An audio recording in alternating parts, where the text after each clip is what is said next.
Bonjour, bienvenue dans cette première Instaclass, une masterclass entièrement gratuite. Je suis Maïder Gillot, une quinca sur Insta qui guide tes pas vers la performance et la réussite sur Instagram. Je vais t'aider à comprendre la stratégie digitale et à vendre tes produits sur Instagram. Alors, installe-toi confortablement, chausse tes lunettes si tu en as, prends de quoi noter et puis évite toute distraction. On est ensemble pour 45 minutes. C'est parti! Ok, nous voilà ensemble, on peut démarrer. Alors, comme je vous le disais en introduction, je suis une quinca sur Insta, donc une quinca avec une culture de la communication traditionnelle. J'ai étudié la communication bien avant que les réseaux sociaux existent et les plateformes sociales existent.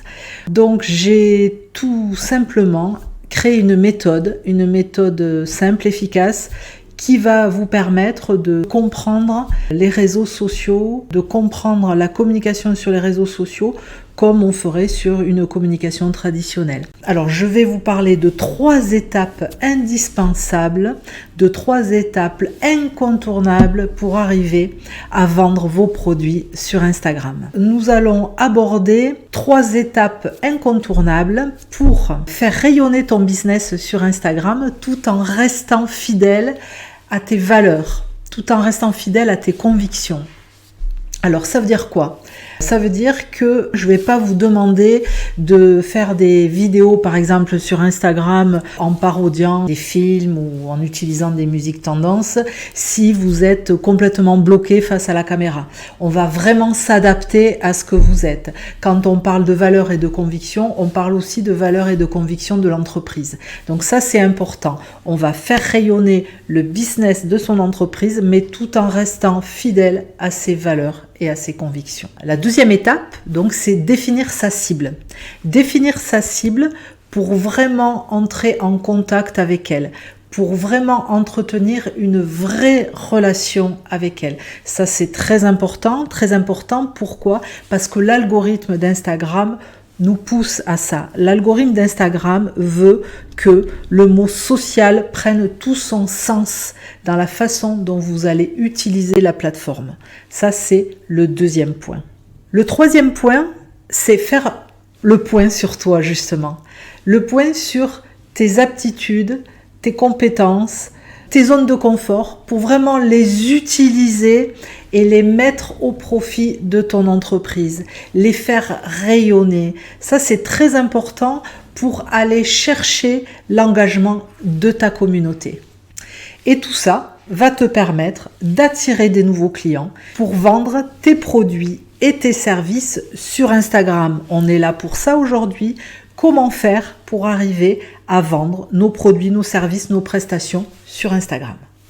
Alors, 3 étapes incontournables. Dans ces 3 étapes, maintenant, je vais vous détailler le contenu de ces 3 étapes. Premièrement, vous allez faire le point sur vous. Alors, vous allez faire le point sur vous, qu'est-ce que ça veut dire ? Ça veut dire que vous allez vous poser et vous poser les bonnes questions. Qui je suis ? Qui je suis, ça peut vous paraître aberrant. Pourquoi elle me demande qui je suis ? C'est important. Qui je suis ? Quel parcours avez-vous fait ? Quel parcours scolaire, formation ? Quel métier avez-vous fait ? Tout ça, c'est très important de faire le point sur ça. Pourquoi vous en êtes arrivé à faire ce métier-là aujourd'hui ? Le métier pour lequel vous voulez vendre sur Internet. Tout ce parcours de vie, ça va définir vos valeurs, ça va définir qui vous êtes. C'est très important de faire le point sur ça. Ensuite, une fois que vous avez défini qui vous êtes, vous allez essayer de faire la même chose avec votre entreprise. Qu'est-ce qu'elle vend, votre entreprise ? Quelles sont les valeurs de votre entreprise ? C'est le même exercice. Il faut que vous vous posiez et que vous vous demandiez, bon, alors voilà, qu'est-ce que je vends exactement ? Quels sont mes services ? Tac, je liste tous mes services ou mes produits. Quelles sont les valeurs de mon entreprise ? Est-ce que je travaille en local ? Est-ce que je travaille en essayant de réduire mon empreinte carbone ? Est-ce que je travaille avec des des produits écolos ou pas? Est-ce que mon entreprise veut absolument s'adresser à tel type de clientèle?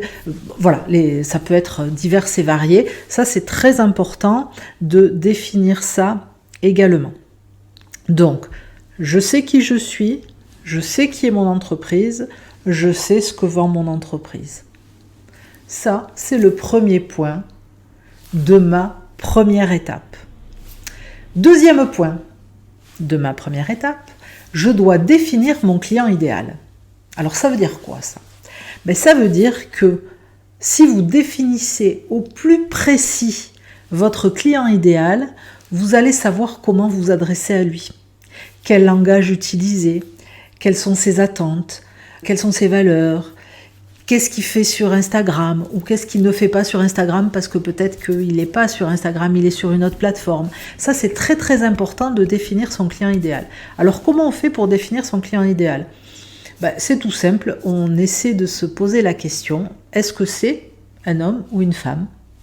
Est-ce que c'est quelqu'un qui habite dans le coin? Est-ce que c'est quelqu'un qui a des revenus importants ou pas? Est-ce que c'est quelqu'un qui va comprendre le langage technique de mon entreprise ou pas? Ou alors là, dans ce cas-là, il va falloir démocratiser mon langage technique. Est-ce que c'est une personne qui a tel ou tel âge? Voilà. Il faudrait arriver à définir un petit peu l'avatar de votre client idéal. Alors, je vous entends déjà d'ici me dire « mais les clients, moi j'en ai plein !» Oui, effectivement, j'espère pour vous que vous en avez plein, mais essayons quand même de nous concentrer sur le client idéal. Pourquoi? Parce que ça va être compliqué sur Instagram de vous adresser à tout le monde en même temps. C'est pas possible. Il y a des gens qui vont capter votre message et d'autres pas. Alors pourquoi ne pas réduire votre cible au maximum et vous adresser à cette tranche de votre cible uniquement, mais vous savez qu'au final, vous allez convertir ces gens en prospects puis en clients. Voilà, j'espère que vous m'avez bien suivi là-dessus. Et pour ça, je vous propose maintenant un petit exercice. Vous allez voir apparaître une slide avec une petite liste de questions auxquelles je vous invite à répondre. Et vous allez voir qu'au final, vous allez réussir à définir votre client idéal.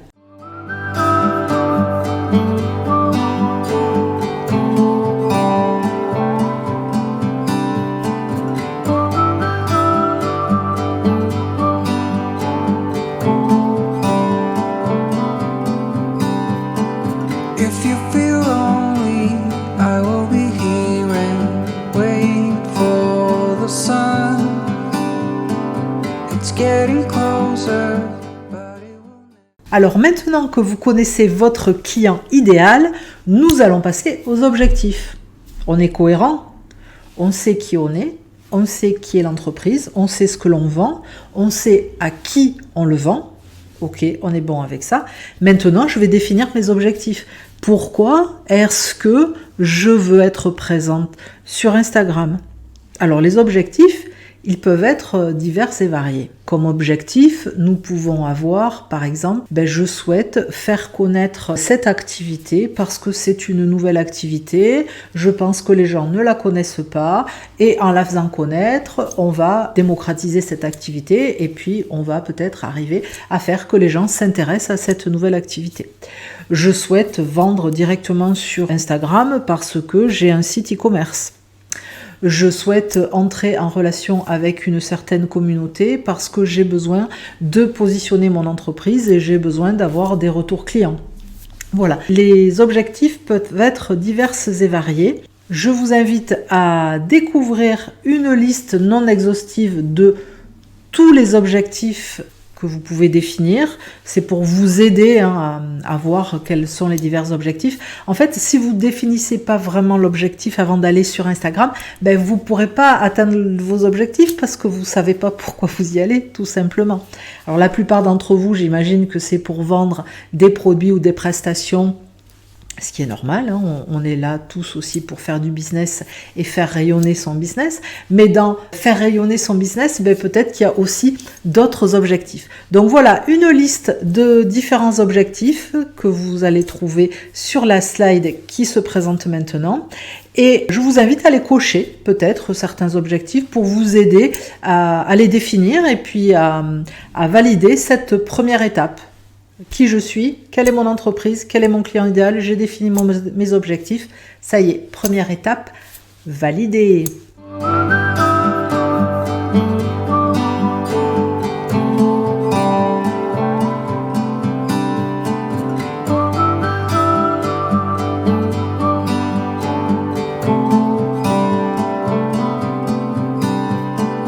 If you feel lonely, I will be here and wait for the sun. It's getting closer, but it will never last down here by the ocean. Maintenant que cette première étape est validée, nous allons passer à la seconde étape de notre méthode. La seconde étape, elle va se consacrer à la construction de notre stratégie. Pour construire une stratégie efficace, il va falloir connaître les différents formats de contenu. Dans les différents formats de contenu, nous avons d'abord tout ce qui va être publication, diaporama, carrousel. Donc, des formats de contenu statiques. On va les utiliser, ces formats de contenu, pour faire des focus produits, pour donner des conseils, donner des astuces, parler d'événements. Voilà, c'est vraiment le format qui va être adapté à ce genre de choses. Ensuite, nous avons tout ce qui va être réel ou Reels, et tout ce qui va être live, tout ce qui va être en format vidéo en fait. Là, on va aller chercher l'émotion. L'émotion sur les réseaux sociaux, c'est super important. Quelle que soit la plateforme, vous verrez que même LinkedIn aujourd'hui s'y est mis. On va chercher l'émotion avant tout. Donc l'émotion, on va la trouver dans la vidéo. Et là, c'est un format idéal pour créer de l'engagement. L'engagement de sa communauté qui va liker, qui va commenter, qui va peut-être parfois même partager en story. Voilà, ça c'est l'engagement, l'émotion. Et puis le troisième format, story et story à la une. Là, on va créer une relation privilégiée avec sa communauté. On va lui montrer qu'on s'intéresse à elle et on va surtout lui dévoiler une partie de son quotidien, une partie de sa vie pour l'embarquer avec nous. Votre communauté, il faut l'embarquer avec vous au quotidien. Maintenant que vous avez découvert tous les formats de contenu qui existaient, si vous ne les connaissiez pas, pour ceux qui les connaissaient, on a fait une petite révision. On va passer au type de contenu. On va travailler sur une sorte de triptyque d'émotions qui sont les suivantes. Savoir, aimer et faire confiance. Savoir, c'est un type de contenu qui va nous permettre de vous faire connaître. Il faut que les gens sachent que vous existez. Alors comment on va faire ? On va utiliser des publications virales. On va utiliser des publications qui vont être partagées, qui vont se disperser au mieux sur la plateforme sociale. Aimer, il faut savoir que sur Instagram, les gens vont suivre, vont aimer une personne et pas une entreprise. Donc il faut vous montrer. Il faut partager vos passions, partager votre quotidien. Ça, c'est très important. Dans aimer, il y a tout ce côté émotionnel qui va faire que les gens vont liker, ils vont aimer vos publications. Donc, ça va créer de l'engagement à ce niveau-là. Et puis, faire confiance, le dernier type de contenu, faire confiance, ça va être l'occasion pour vous de donner des conseils, de donner des astuces, de vous imposer en tant qu'expert dans votre domaine professionnel. Vous allez ainsi acquérir la confiance de votre communauté qui va être enclin à acheter vos produits. Elle fait confiance, elle achète vos produits. Donc là, vous allez arriver à votre objectif qui va être de vendre sur Instagram. Donc, savoir, aimer, je crée de l'engagement, des likes, des partages, des commentaires et faire confiance, je m'impose en tant qu'expert dans mon domaine et je convainc ma communauté d'acheter mes produits, mes services, mes prestations. Et maintenant, je vous propose un exercice sous forme de tableau qui va reprendre ces 3 émotions, savoir, aimer, faire confiance. Ce tableau, en fait, c'est le lien entre le type de format, la thématique ou le type de contenu, et le calendrier social média. Ok, on est dans la cohérence. Je choisis mon format parce que je connais mon format. Je choisis mon type de contenu parce que j'ai choisi une des 3 émotions. Et puis ensuite, je remplis mon calendrier social média. Donc, vous allez le voir sur la slide là. Je vous ai créé 3 tableaux, un par émotion, et je vous ai mis un exemple. Alors, pour chaque exemple, je vous conseille de mettre une couleur parce qu'ensuite, quand on va remplir le calendrier social média, on va se servir de cette couleur pour savoir quel est le contenu qu'on va devoir créer. Parce qu'on aura défini la couleur, le type de contenu, on l'aura décrit, on n'aura plus qu'à le créer après, quand on aura rempli son calendrier social média. Donc je vous laisse découvrir les 3 tableaux par émotion et je vous invite à les remplir. Parce que vous savez qui vous êtes, vous savez ce que vous vendez, vous avez défini vos objectifs précédemment, vous vous souvenez. Donc maintenant, vous êtes à même de remplir ce tableau.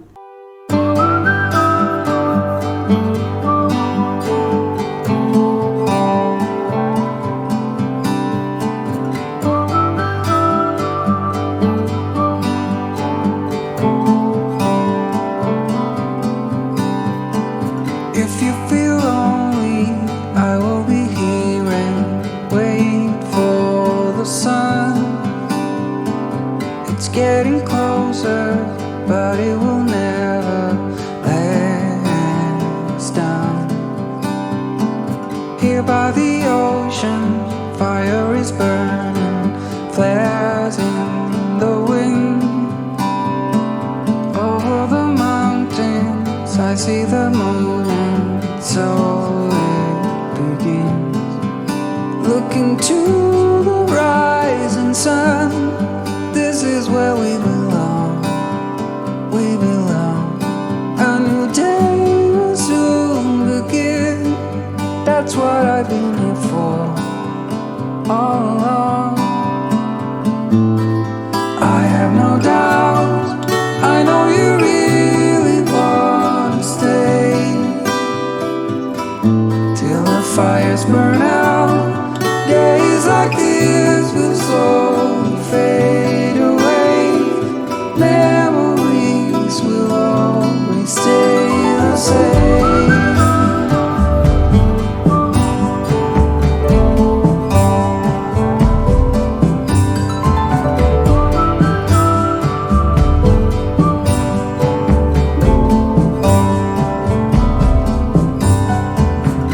By the ocean, fire is burning, flares in the wind. Over the mountains, I see the moon, and so it begins.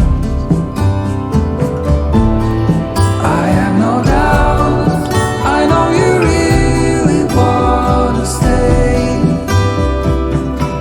till the fires burn out. Like this will slowly fade away. Memories will always stay the same.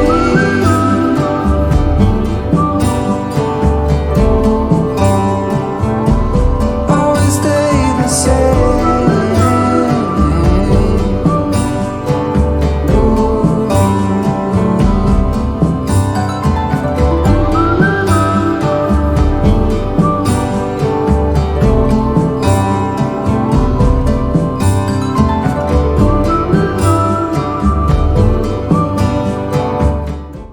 J'espère que vous n'aurez pas rencontré de difficultés pour compléter ces tableaux.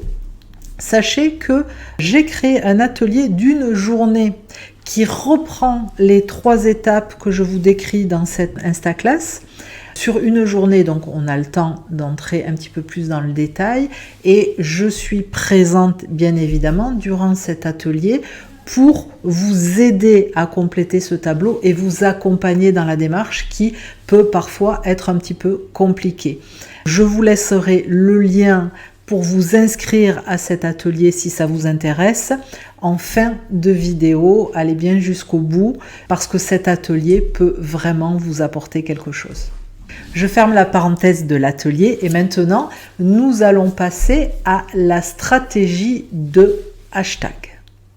Alors, stratégie de hashtag, qu'est-ce que c'est? Il existe une réelle stratégie de hashtag sur les réseaux sociaux, car la plupart des réseaux sociaux ont un moteur de recherche interne. Ce moteur de recherche fonctionne avec les hashtags.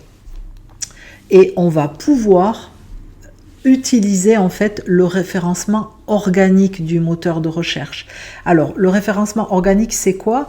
C'est ce qu'on appellerait sur Google le référencement naturel. Vous voyez la différence entre le SEO et le SEM? C'est le référencement naturel. Voilà, on va utiliser cette possibilité d'avoir une bonne visibilité grâce au référencement naturel en utilisant une bonne stratégie de hashtag. Une bonne stratégie de hashtag va aussi vous permettre de gagner en visibilité car le moteur de recherche va vous faire apparaître parmi les meilleures publications. Vous savez, quand vous cherchez un hashtag, quand vous cherchez un mot sur Instagram, vous avez des publications qui apparaissent par rapport à ce hashtag. Et ce sont les meilleures publications d'après l'algorithme.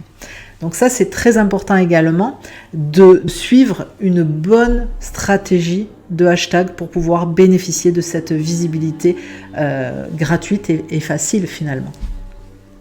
Une bonne stratégie de hashtag va nous permettre également de bénéficier de l'effet levier, de bénéficier de la visibilité des autres comptes. C'est pour ça qu'il est très très important de sélectionner les hashtags qui correspondent à la taille de notre compte.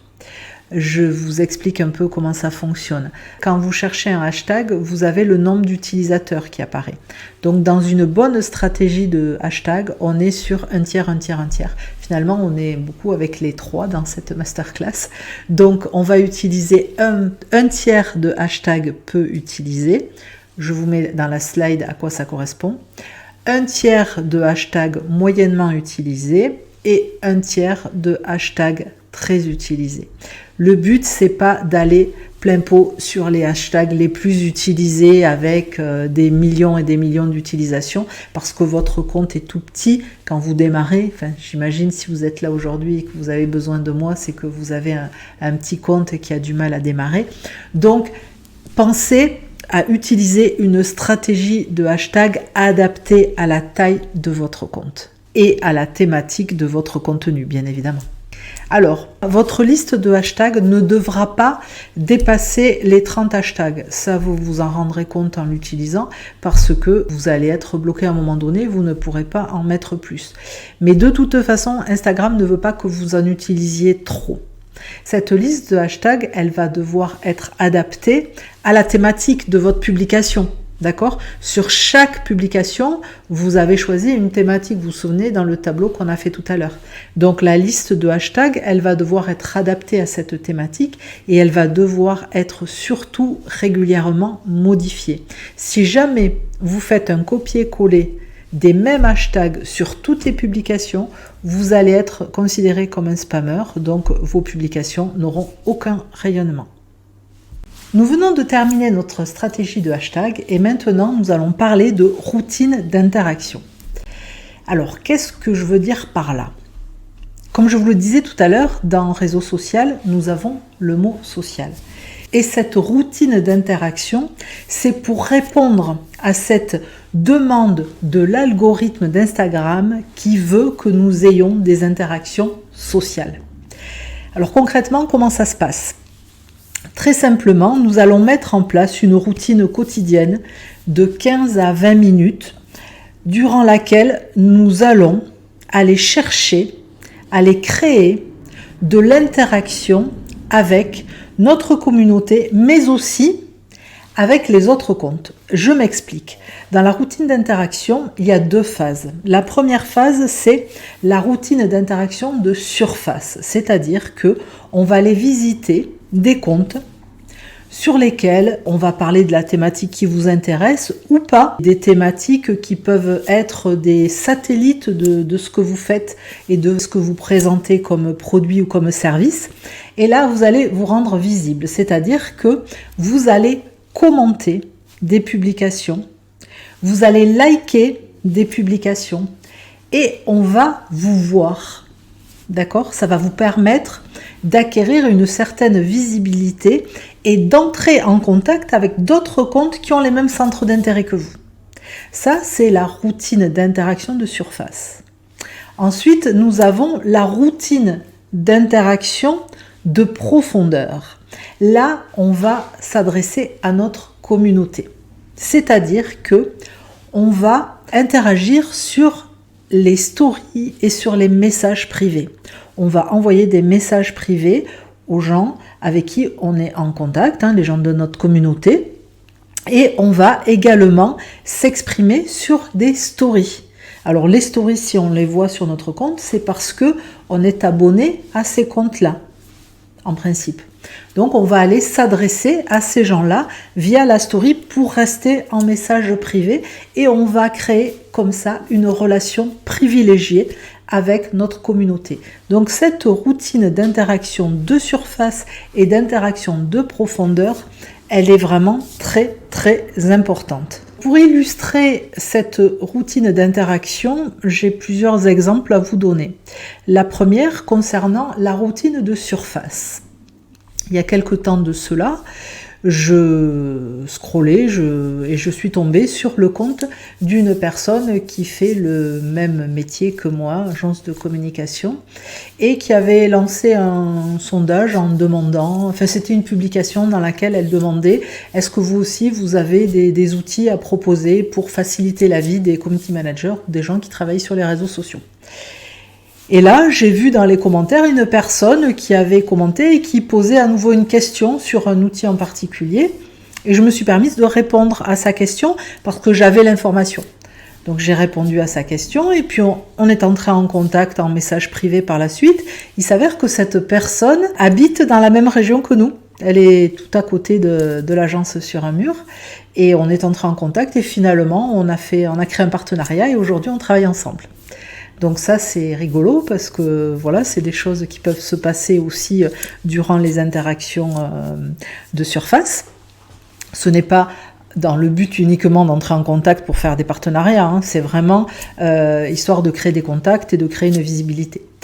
Et le deuxième exemple, c'est un exemple qui est très intéressant. Donc là on est sur les interactions de profondeur, sur une story. Nous avons fait un sondage qui demandait est-ce que vous utilisez telle ou telle prestation ou tel service. Une personne a répondu non, je le fais pas parce que j'ai pas osé me lancer, mais j'aimerais bien avoir plus d'informations. On a répondu à son message qu'elle avait mis au niveau de la story, donc c'est devenu un message privé. On a répondu en privé et finalement, nous lui avons vendu une prestation. Voilà des exemples de ce qu'il peut se passer avec cette routine d'interaction. Ce sont que des petits exemples, mais vraiment, je pense que c'est là où tout se passe sur Instagram. Il faut vraiment, vraiment prendre le temps chaque jour de mettre en place cette routine d'interaction, de le considérer comme du travail. Il faut que vous l'intégriez dans votre planning de travail. C'est vraiment du travail. Vous pouvez aussi, quand une personne s'abonne à votre compte, lui envoyer un message de bienvenue. Ça, c'est super important. C'est-à-dire que quelqu'un vient de s'abonner à votre compte. Il a fait l'effort de s'abonner à votre compte. Donc, il marque un intérêt pour votre compte. Donc là, je trouve vraiment chouette et sympa d'envoyer un message à la personne qui vient de s'abonner en lui disant bonjour, bienvenue dans la communauté, voilà ce que tu vas trouver sur mon compte et si tu as besoin de plus d'infos ou si tu veux entrer en contact avec moi, fais-le en message privé. Voilà, on l'invite à entretenir une relation avec nous. Et je voulais également souligner une chose à propos de cette routine d'interaction, c'est qu'il faut que vous considériez ça comme si vous étiez dans une boutique physique et que vous receviez des gens dans votre boutique. Les gens sont dans la boutique, vous n'allez pas les laisser se dépatouiller tout seuls, vous allez vraiment entrer en relation avec lui. Le réseau social, c'est un petit peu la même chose. Ne laissez pas la personne toute seule dans votre compte essayer de trouver des informations, des solutions. Elle vient chercher quelque chose, aidez-la à trouver ce qu'elle cherche en la guidant, en discutant avec elle, en interagissant avec elle. Ça, c'est vraiment une comparaison que je fais très souvent. N'oubliez pas le mot social. Voilà, que vous soyez dans une boutique physique ou que vous soyez sur Instagram ou une autre plateforme sociale, pensez toujours à la relation que vous avez avec votre communauté.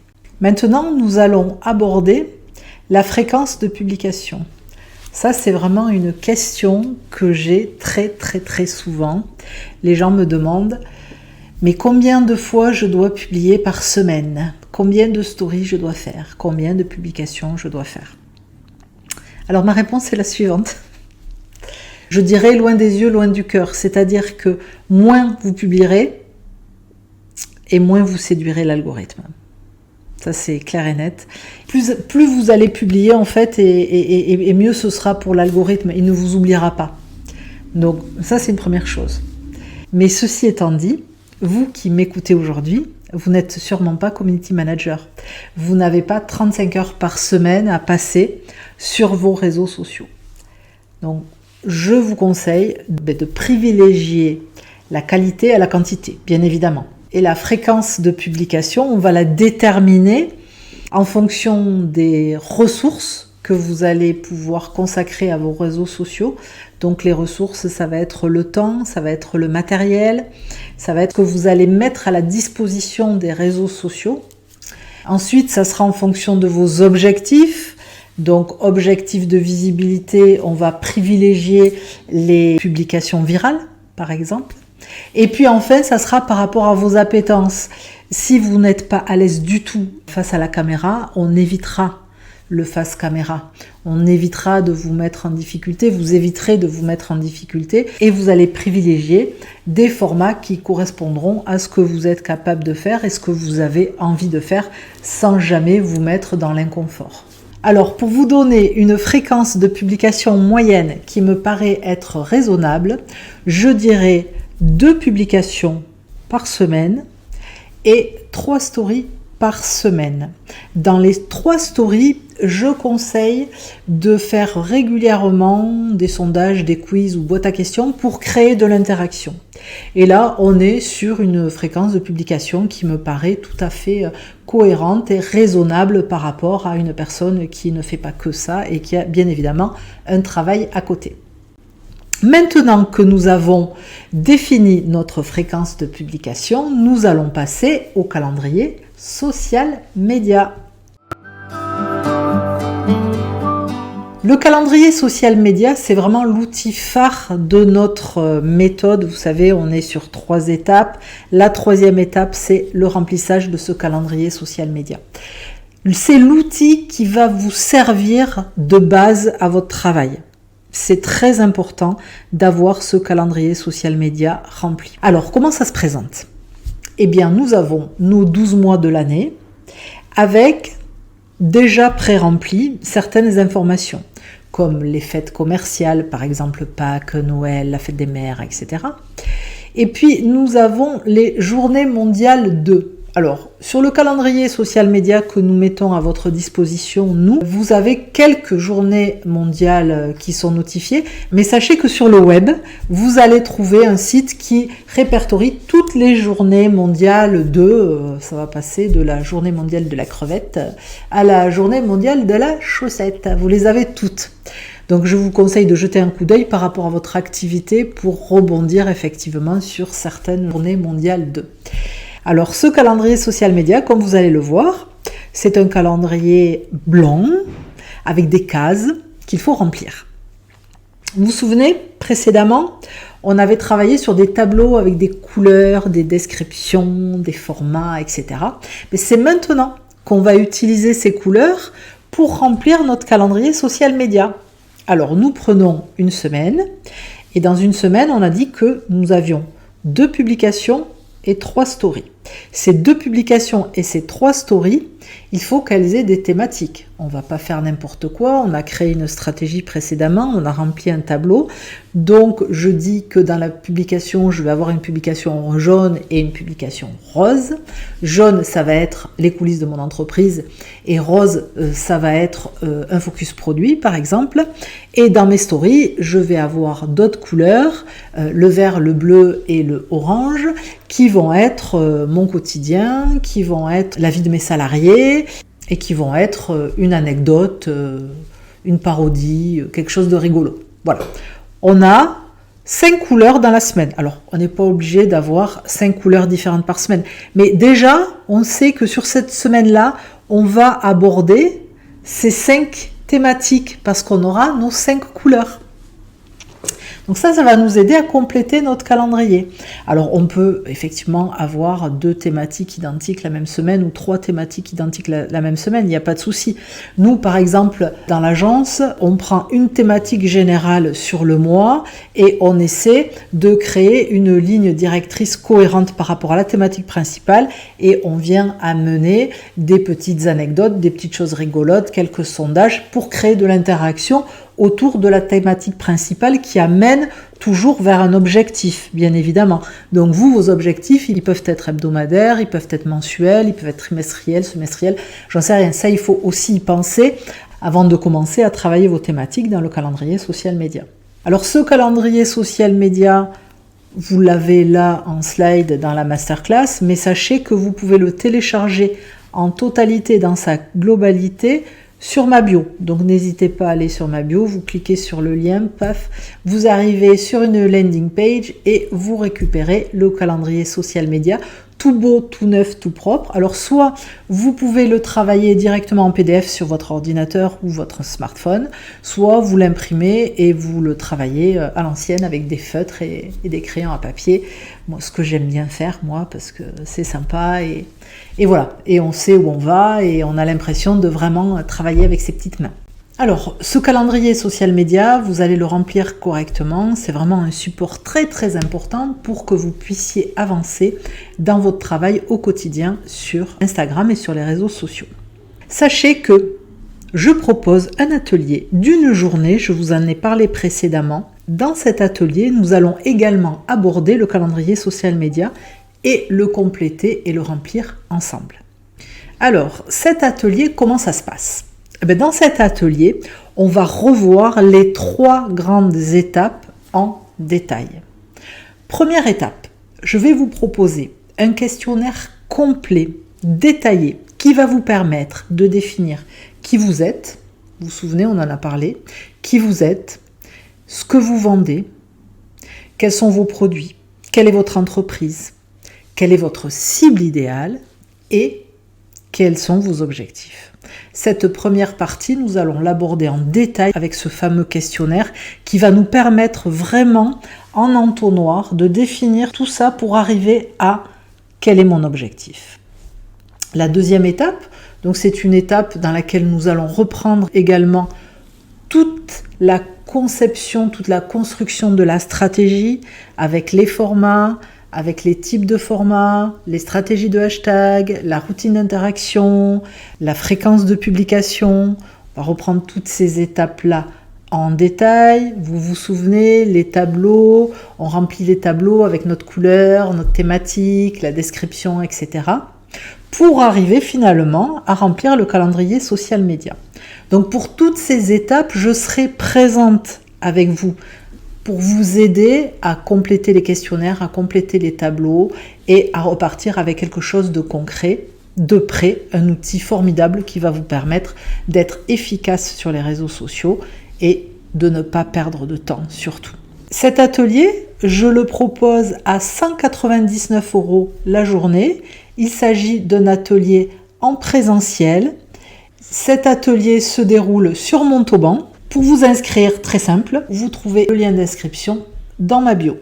Le nombre de places étant limité parce que je veux vraiment m'attacher à ce que chaque stagiaire puisse repartir avec un outil complété et un outil cohérent. Donc place limitée, ça veut dire ne tardez pas, dépêchez-vous de vous inscrire. Déjà sur la prochaine session, je sais qu'il ne reste plus beaucoup de place. Merci de m'avoir écouté jusqu'à la fin. Je suis ravie d'avoir passé ce moment avec vous. Si vous avez des questions, sachez que je suis toujours disponible en message privé sur mon compte Instagram. Vous retrouvez également des conseils et astuces sur mon compte Instagram.